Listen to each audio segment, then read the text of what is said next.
Rise and shine, my people. Welcome back to the channel. This is Evan Aga at the Astro Physique. Today, I'm going to be telling you how I went from skinny to jacked and shredded, and how you can apply the same principles to achieve and surpass your own fitness goals. First, before we get into that, it only makes sense to tell you my origin story of how I actually got started with training. My fitness journey started in my junior year of high school when I was cut from the basketball team, which is another great story perhaps for another video. Back to the main point, I was in my junior year of high school and I got cut from the basketball team. I was devastated when this happened, and I spent the next few months completely isolated from my friends and even my own family. My character developed a lot in my solitude, especially on the late nights when I'd go to the gym and shoot around on the courts. I had a friend who sometimes joined me for these peaceful hoop sessions, and one night he asked me if I wanted to lift with him after we ran a few games of one-on-one. We made it a habit to train at least 3 times a week after playing basketball, and he taught me many of the foundations of training I still hold true to this day. This went on throughout summer before my senior year, and that year I went back to school up about 15 to 20 pounds of lean muscle, naturally as well, of course. That's enough for context. Now I'll tell you specifically what I did to put that muscle on in the least amount of time. I've got 5 tips for you here. Make sure you buckle up, get your popcorn out. Matter of fact, put it away, get your notepad out, and prepare yourself for liftoff.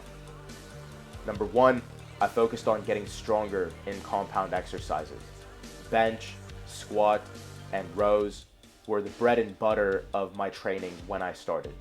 I understood that if I wanted to get bigger, I needed to get stronger, especially in these big compound exercises. Especially at the start of your fitness journey, building strength is a big part of every transformation. As you get more into your training, strength gains don't always come as quickly, but you can still make progress by manipulating other factors in your training, such as volume and tempo. First things first, get strong. Number 2, I killed my ego. I owe a lot of this to my training partner, who I vividly remember would make me go through the full range of motion on every rep and control the weight until I practically, literally had tears in my eyes. Even with light weight, I was hitting failure on almost every exercise.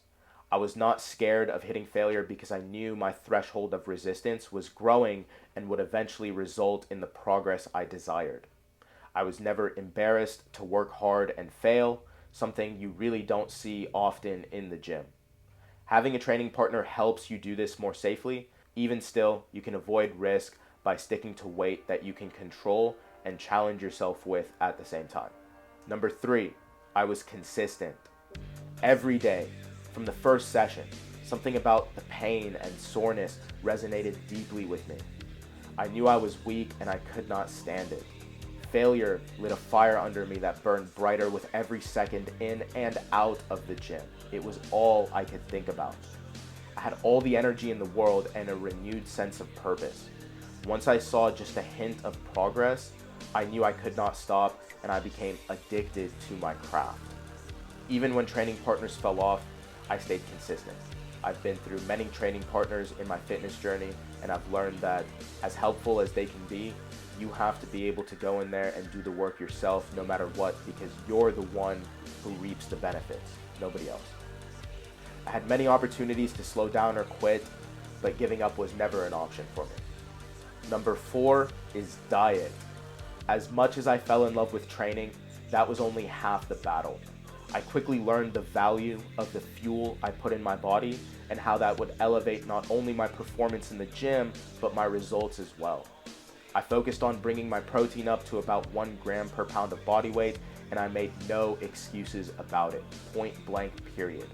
I never had a great appetite, but I forced myself to eat just a little bit more than I felt comfortable with, and it took time, but eventually my appetite did catch up.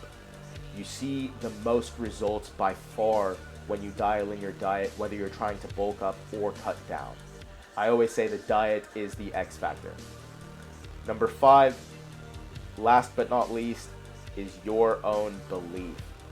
This might sound a little woo-woo to some of you, but you have to have a clear vision of yourself having your ideal physique. Hold that vision near and dear to your heart when you're in the middle of a set, pushing failure, and when you're eating, struggling to finish your meals, or struggling to curb your appetite if you're trying to cut. Feel yourself growing into your ideal physique. I can't emphasize this enough. You have to see it to believe it. If you don't believe you can do it, you will never do it. We got right down to business. Those are my 5 tips for how I was able to go from skinny to jacked and shredded, and how anyone else can apply the same principles to achieve and surpass their own fitness goals. Thank you for watching. Thank you for the support. Shoot for the stars.